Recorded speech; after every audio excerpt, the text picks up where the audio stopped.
So I've been in this YouTube game for a pretty long time. I've been making YouTube videos for 8 years, been taking it seriously for like the past 4 years. And we have a lot of channels that we're running right now. I have 36 automated channels. That is bringing me a pretty decent amount of income. I mean, it's $115,000 a month. But after revenue splits and paying editors and partners and then taxes, I end up taking away, roughly $40 to $50,000 ish, and that's after taxes, which is pretty good in my opinion. Um, and I think, YouTube automation is a really good business model to get into. I mean, we have so many channels that we're running right now, and we scale them to hundreds of thousands of dollars per month, you know. But I want to take today to kind of talk about the flaws with YouTube automation. And I want this video to be more real and just realistic with you guys. Is this something that you should actually put your time into? Because, your time and your attention is the most important asset you have.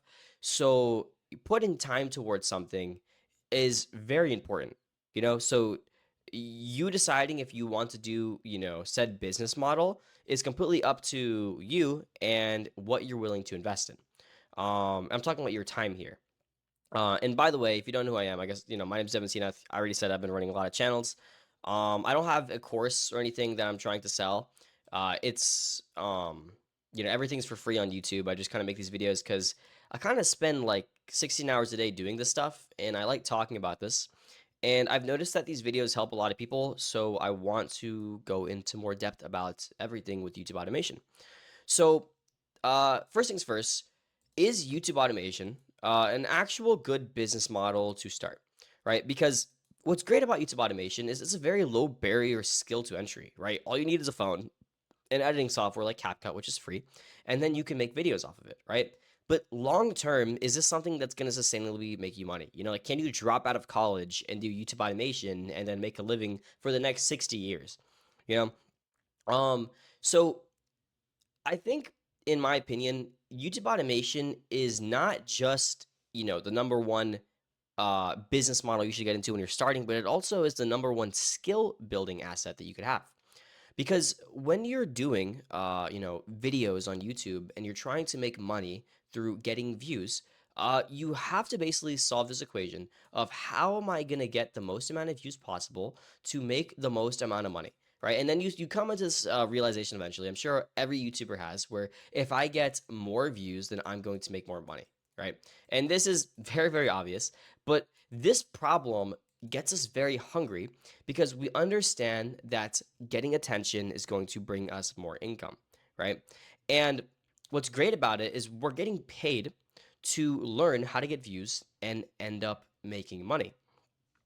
Now, when I was starting off with YouTube automation, I was starting off posting pretty much the most random things. I had no idea what niche to get into or what videos to make. I was uploading random Fortnite videos because 4 years ago, Fortnite was kind of popping. I was uploading ranking videos. I was trying to make skits. I was making videos like Zacty Films. I was doing everything. I was making anime edits, And I came to a realization that if I'm going to get the most amount of money possible, I need to cater my views to the widest reach, right?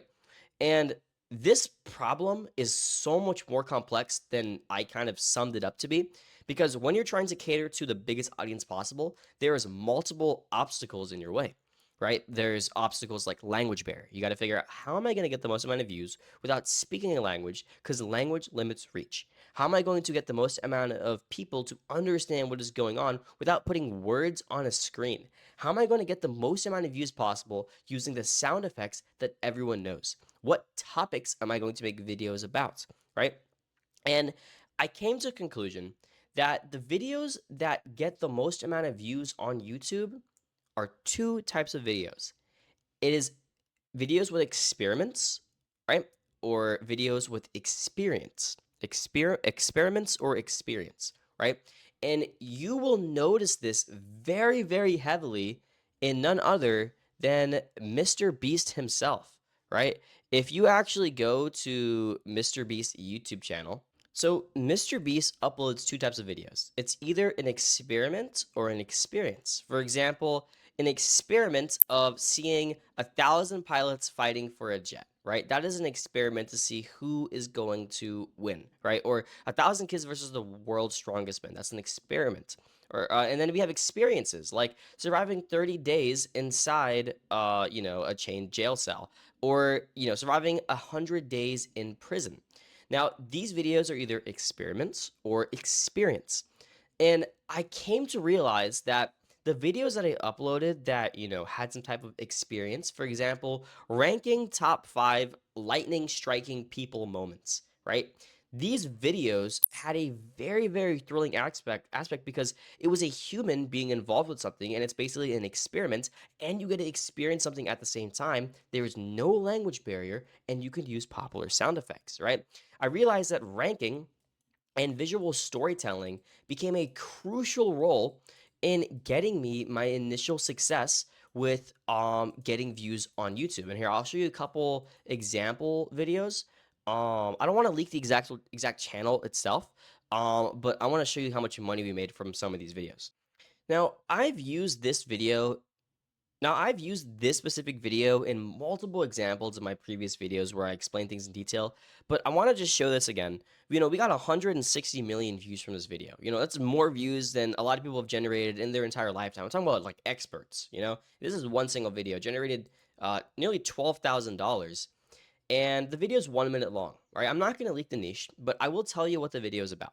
It is basically about people experiencing things in ranking format, right?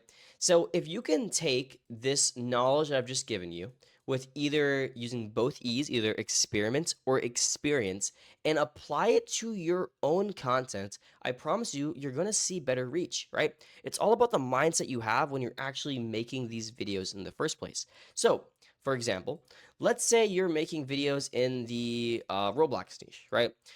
If you cater your videos to an experiment or an experience, like a challenge video, right?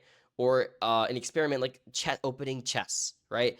Or a 99 nights when you're doing something. Or let's say you make videos on animal commentary. You can make animal commentary on the craziest animal experiences, the craziest animal interactions. These types of videos, it all comes down to ideation, right? If you have good ideation behind your video, you will get more reach. Mr. Reese has also said this as well, that one good video idea is not worth 1x, 10x, or even 100x, but 1,000x the amount of return you can get on your investment, right? So if you invest into a good idea on a video, you will get more reach. Now, I'm not saying to sit there for days and think of the perfect idea before you upload, but think of a general idea that can be watched by anyone, either an experiment or an experience, and go off of it, right?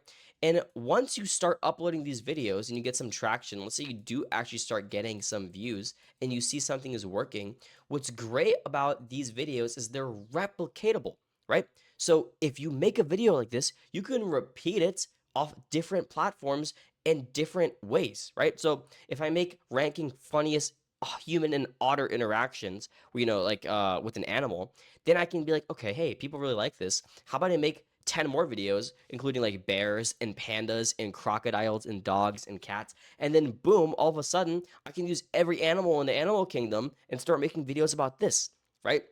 And this is what we've done for a couple of our channels to scale it to like $15,000 a month, right? So I'm telling you guys, using ideation and being able to actually take this experiment or experience mindset to your videos will help you. And once you start doing this A/B testing, right, where you start doing this experiment versus experience ideation and being able to start making videos like this, then you can start experimenting with the actual length of your video, the hooks, etc., right?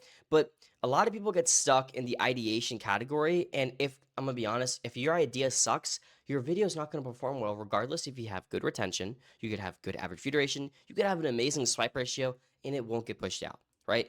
If there's no emotion behind it. And that's going to be the second part of this video that I really want to talk about. It's the emotion of the viewer, right? So I know we've talked about experiment and experience a lot of times in this video, but why do these videos actually do so well in the first place, right? Because if you can break things down to the simplest form, it's going to make you, as the business owner and creator, more easy to understand what to do moving forward to solve future problems.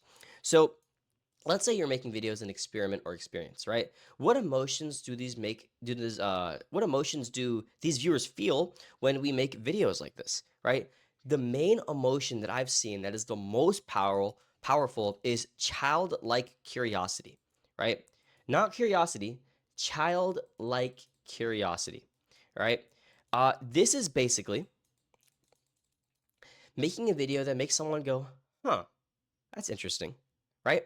If they can feel that feeling of, huh, they will stay and watch that video. They will interact with that video. They'll subscribe to it. They will like, for example, this video here. If you're watching this far and you've actually taken the attention to watch this all the way through, me saying experiment versus experience probably made you go, huh, he's right, right? Because it's what Mr. Beast does, right? And a lot of times, if you look at the top people in your niche or just top people in general, you will realize these things that I'm telling you right now, right? But this childlike curiosity is such an important emotion to make the viewer feel. So, a way to, you know, basically build on this is if you're trying to make someone feel that childlike curiosity, you need to have some sort of build up and pose a question in the beginning of the video. And this question can be indirect or direct, right? Or it could be even a setup for a future A/B storytelling video, right? So I'll explain both of those first, right? So first we'll explain the setup, then we'll explain the A/B testing, and then we'll explain or A/B storytelling, and then we will explain the actual question itself, right? Because childlike curiosity is a very important emotion, right? So first is the setup. So when you're trying to do a setup, this is basically doing a childlike curiosity setup for maybe the commentary niche like Zach T Films. For example, he says the woman was walking down the street and all of a sudden she was thrown in the head a water bottle, right? That is a setup. It is basically an anti-hook, right? An anti-hook creates childlike curiosity because they're watching and they'll be like, huh, I'm randomly thrown into the story of this woman who's walking down the street and all of a sudden a water bottle was thrown out of her head. Now they're curious, right? A good example of this is Zach D Films. And you know, this is called anti-hooks. Now, if we want to talk about A/B storytelling, this can be something like these are the best animals on the planet. Stay tuned for number 3, right? Or number 3 is going to shock you. What this does is this creates 2 storylines. The first storyline here is okay, I'm going to watch the best animals on the planet. Let's be a little more, let's say it's dogs, right? Best dogs on the planet. And then the second storyline is I'm staying tuned to the very end. These are also called open loops. Stay till very end, right? So these are called open loops. So you're staying to watch the best dogs, and then you're also staying to see what's going to happen at the end. So basically, if I draw this visually for you, right? You basically have imagine a storyline here. This is storyline from start to beginning. And when I say these are the best dogs in the world, stay tuned for number 3. The first one is best dogs in the world creates one storyline, and then we create a second storyline that's going to loop later to the very end. So we have the streamlined storyline, and then we have the looping storyline, and then you close the loop at the very end where you conclude the best dog, right? And then the question, right? A question could be something like, "Did you know blank?" Right? Did you know blank? These are great ways to pose questions. This opens for childlike curiosity. Did you I'm just gonna put a question mark. Did you blank? Did you know blank? Right? So these are great ways to open childlike curiosity to get your viewer to stay engaged with your video. Now, there's also a fourth one that I want to talk about that I was kind of saving until I explain these first. So I hope this made sense here. The last one is a visual childlike curiosity.